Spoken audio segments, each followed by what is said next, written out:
Right Venkatareddy గారు, come back to you. Numan గారు thank you, చాలా ఓపిక్గా కూర్చున్నారు. Anyway thanks for that.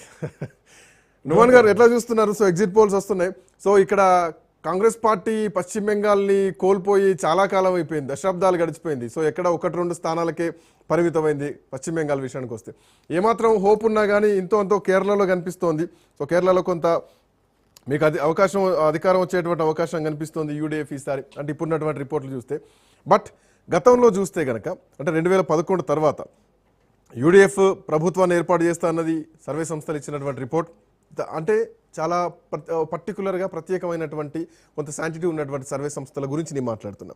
2016లో కూడా ఆల్మోస్ట్ 4 సర్వేల్లో ఎల్డీఎఫ్ అనుకూలంగా ఉంటే ఒకటి మాత్రమే కొంత హోరాహోరీ చూపించింది పోరును. కమింగ్ టు 2021 విషయానికి వస్తే మళ్ళీ పునరాగమనం కాబోతోంది ఎల్డీఎఫ్ అన్నది వచ్చింది. బట్ ఈసారి కొంత యూడీఎఫ్కి ఏమైనా కలిసి వస్తుంది అన్న పాయింట్ ఒకటైతే కనుక, ఇక దక్షిణాదిలో మేము పాగా వేయడానికి సిద్ధంగా ఉన్నామని చెప్పేసి ఇందాక వెంకరెడ్డి గారు ఒక మాట అన్నారు, కర్ణాటకను పక్కన పెడితే. So next target Telangana. ఈ మాటతోటి, నా వర్షన్ తోటి మీరు ఏమైనా మాట్లాడతారా? Yes, absolutely. Very good evening to you, Srikant garu, Venkatreddy garu, and all the viewers. ఏదైతే మనం మాట్లాడుతున్నామో ఈ రోజు ఎగ్జిట్ పోల్స్ గురించి, May 4th రాబోయేటువంటి రిజల్ట్స్ గురించి.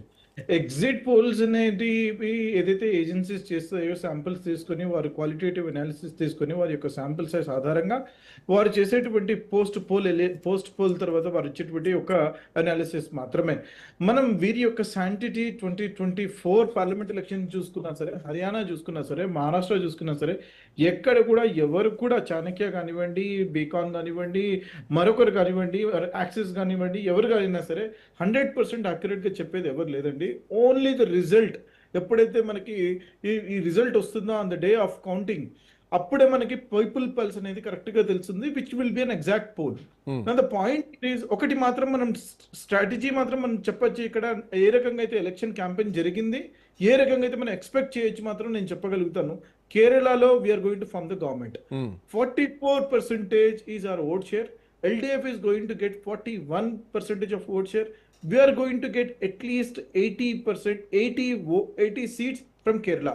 We are going to have our chief minister in Kerala. Number 1.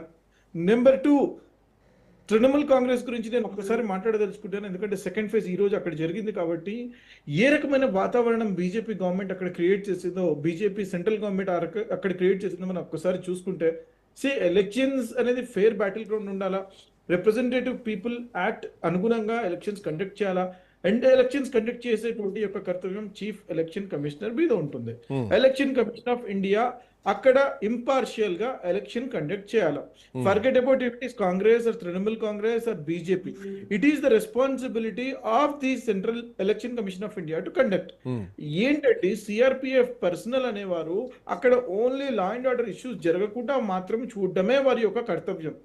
2750 CAPF personal ని అక్కడ పిలిపించుకొని అక్కడ పెట్టి డిప్లాయ్ చేసి అక్కడ భయాందోళనకు గురి చేశారండి. ప్రతి 10 మందికి 20 మంది పోలీస్ పర్సనల్ని పెట్టారు. అంటే వారు ఏ రకమైన సామాధాన దండోపాయాలు వాడి అక్కడ బెంగాల్లో ఏదో రకంగా పెనిట్రేట్ అవ్వాలని చెప్పేసి వారు చూశారు. First of all I want to question, మీ యొక్క ఓన్ క్యాడర్ ఎక్కడుందని చెప్పేసి నేను అడగదలుచుకుంటున్నాను. సో అంటే ఫేస్ ఐడెంటిటీ లేదు, మమతా బెనర్జీకి ఐడెంటిటీ ఉంది, భారతీయ జనతా పార్టీకి ఏముంది అన్నది మీ క్వశ్చన్ పశ్చిమ బెంగాల్లో. అందుకే ఏకంగా నరేంద్ర మోడీ దిగారు కదా. ఏం లాభం అండి? Result you are going to see on the day of the result on May 4th మీరు చూస్తారు. ఇన్ని చేసి కూడా మీరు అక్కడ ఏక్ నారీ సప్పే బారీ అని చెప్పేసి మీరు 100% ప్రూవ్ చేయబోతున్నారు అక్కడ. ఈ రకమైన ఎలక్షన్స్ చేసి ఏం సాధించదలుచుకుంటున్నాను నేను అడగదలుచుకుంటాను. అదే రకంగా పక్కగా ఉన్నటువంటి అస్సాంకి మనం చెప్పితే అక్కడ మాత్రం స్పెషల్ ఇంటెన్సివ్ రివిజన్ చెయ్యరు, పక్కన ఉన్నటువంటి బెంగాల్లో మాత్రం చేస్తారు. వ్యత్యాసం అనేది మీరు చూడండి, ఒక చోట చేయడం ఇంకొక చోట చేయకపోవడం. వై? రెండు ఎలక్షన్స్ కి వెళ్తున్నాయి కదా, రెండు పక్క రాష్ట్రాలే కదా, రెండు neighbouring states, geographical continuity with ఎక్కడ గెలుస్తామో అక్కడే కదా యుద్ధం చేయాల్సింది. సో గెలుపు ఎక్కడ టఫ్ ఫైట్ ఉందో అక్కడే యుద్ధం చేయాలి. సో గెలుస్తా ఉన్నటువంటి ధీమాతో పశ్చిమ బెంగాల్లో శత్రువు బలంగా ఉన్న చోట ఏకంగా మోడీ వచ్చి యుద్ధం చేశారు. సో అస్సాం, పుదుచ్చేరి పెద్ద విషయం కదా, దాని మీద చర్చ కూడా అవసరం లేదు. పశ్చిమ బెంగాల్ మ్యాటర్ ఇక్కడ లేదు. అస్సాం గురించి నేను ఏమంటానంటే, మీరు మ్యానిపులేషన్స్ చేసుకుని సెట్టింగ్స్ చేసుకుని ఇన్ని నిందలు మీ మీద వస్తున్నప్పుడు సరే పారదర్శకత పోదాం, మనం ట్రాన్స్పరెన్సీతో పోదామని చెప్పేసి మీరు పిలుపునివ్వాల్సింది. అక్కడ మాత్రం చెయ్యరు, ఇక్కడ మాత్రం చేస్తారు, అక్కడ మాత్రం డిలీట్ చేయరు, ఇక్కడ మాత్రం డిలీట్ చేస్తారు. ఆయన హిమంత బిశ్వ గుజరాత్ లో కూడా చేశారు కదా, గుజరాత్ లో కూడా చేశారు కదా, గుజరాత్ లో కూడా సర్ప్రక్షాళన జరిగింది, అన్ని రాష్ట్రాల్లో జరుగుతోంది. నేను అస్సాం అండ్ బెంగాల్ ఈ ఎలక్షన్స్ జరిగాయి కాబట్టి రెండు పక్క రాష్ట్రాలు కాబట్టి రీజన్ ఏమిస్తారు మీరు? బట్ అదే నేనేమంటున్నా నుమాన్ గారిని అదే బెంగాల్లో ఈసారి ఓటు పర్సెంటేజ్ పెరిగింది. ఆల్మోస్ట్ ఈ 5 రాష్ట్రాల విషయానికి వస్తే గతంతో పోలిస్తే 3% నుంచి 12% ఓటు పర్సెంటేజ్ ఈ ఎన్నికల్లో అధికారికంగా పెరిగింది. ద పాయింట్ ఏంటంటే సర్ప్రక్షాళనే అసలైనటువంటి కారణం అన్నది ఇక్కడ ప్రధానంగా వస్తోంది. ఇదే పశ్చిమ బెంగాల్ మీరు అంటున్నారు, ఇదే పశ్చిమ బెంగాల్ రిపోర్ట్ నేను చూస్తున్నా. 2021లో 81.56% పర్సెంటేజ్ పోలింగ్ నమోదైతే ఈ 2026కు వచ్చేసరికి 92%. ఇంకా అది పెరిగే అవకాశం 92.72.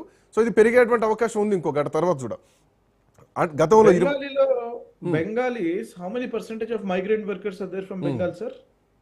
Percentage of migrant workers from Bengal, percentage of foreigners in Bengal, ఒక్కసారి మనం లెక్క తిరుగుదాం, డేటా తీద్దాం మనము. అంటే హైదరాబాద్ లో వర్క్ చేసేటువంటి బెంగాలీస్ అక్కడికి పోయి ఓటు వేసి వారు వస్తారండి.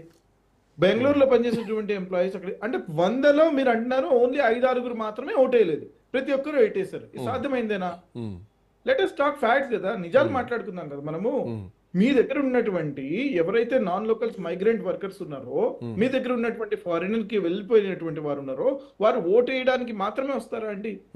ఎలా చెప్తారు నాకు అర్థం కాదు. మీరు అంతా క్లీన్ అప్ చేసేసినటువంటి మదర్ రోల్స్ ని మొత్తం మేము క్లీన్ అప్ చేసేస్తాము, ఈ రోజు మొత్తం మీద ఏదైతే ఉందో మేము ఓటర్ లిస్ట్ మాత్రం చాలా క్లీన్ గా ఉంది, అందువలనే మీకు 100% అని చెప్పేసి. How are you even claiming that? How are you claiming అని చెప్పేసి అడగదలుచుకుంటున్నాను. బంగ్లా అని పెట్టుకున్నారు. What is the narrative? See you please understand, you try to polarize the election, complete polarize చేశారు. ఇందాక పెద్దలు వెంకటరెడ్డి గారు మాట్లాడుతూ మమతా బెనర్జీ గారు ఏ రకంగా అయితే మైనారిటీస్ ని చేస్తూ ఉంటారు, మైనారిటీస్ ని దగ్గర తీసుకునే ప్రయత్నం చేస్తారు అని చెప్పేసి. She is the only secular leader sir, you know we have differences with her. నేను అదే చెప్తున్నాను, రాహుల్ గాంధీ గారు క్లియర్లీ చెప్పారు మీరు పోలరైజ్ చేస్తున్నారు అని చెప్పేసి చెప్పారు. కానీ అట్లీస్ట్ తను ఒక్కటే నిలబడి ఇది పోటీ చేస్తుంది కదా అక్కడ. మీరు ఇన్ని రిసోర్సెస్ వాడుకున్నారండి. ఇందా కార్తిక్ గారు చాలా బ్రహ్మాండంగా చెప్పారు ఎనాలిసిస్. మీరు ఏ రకంగా అయితే ఏప్రిల్ మంత్ స్టార్ట్ అయినప్పటి నుంచి డీజీని మార్చారు, సిపిని మార్చారు, ఏది చేయాలో అన్ని చేశారు మీరు. ఆఖరికి నుమాన్ గారు ఆఖరికి సుప్రీంకోర్టు కూడా ఇన్వాల్వ్ అయ్యి ఇక్కడ ఓటింగ్ పర్సెంటేజ్ పెరిగిందని చెప్పేసి కితాబ్ ఇచ్చినటువంటి హిస్టరీ కూడా మొన్న చూసాం ఫస్ట్ ఫేజ్ లో. అదే అంటాను నేను, మరీ ఇంత టూ మచ్ గా చేస్తారా ఎక్కడైనా సరే? ఇంత టూ మచ్. సరే నేను ఏమంటానంటే end of the day BJP ఈ రకమైన ఎలక్షన్స్ చేయడం మానేయాలి. This is not good for a healthy democracy అండి. పార్టిసిపేటివ్ ఫార్మ్ ఆఫ్ డెమోక్రసీ మన దగ్గర ఉంది కాబట్టి. See, DMK is going to win in Tamil Nadu. They have 0 MPs in Tamil Nadu. We have 8 MPs in Tamil Nadu, Congress. So DMK as well as Congress, though they are in partnership, in alliance in Tamil Nadu, we are going to form the government there. That is not a problem. ఇప్పుడు నేను ఏం చెప్పదలుచుకుంటున్నాను అని అంటే, I'm only concern about west Bengal. The kind of electioneering మీరు చేశారు, చాలా బాధగా చూస్తుందండి. RSS ని మీరు డిప్లాయ్ చేశారు, పోలీస్ ని డిప్లాయ్ చేశారు, ఆర్మీని డిప్లాయ్ చేశారు, డబ్బుల్ని పంపించారు, యూపీ నుంచి జనాల్ని తీసుకొచ్చారు అబ్జర్వర్లని, గుజరాత్ నుంచి జనాలు. ఒక నిమిషం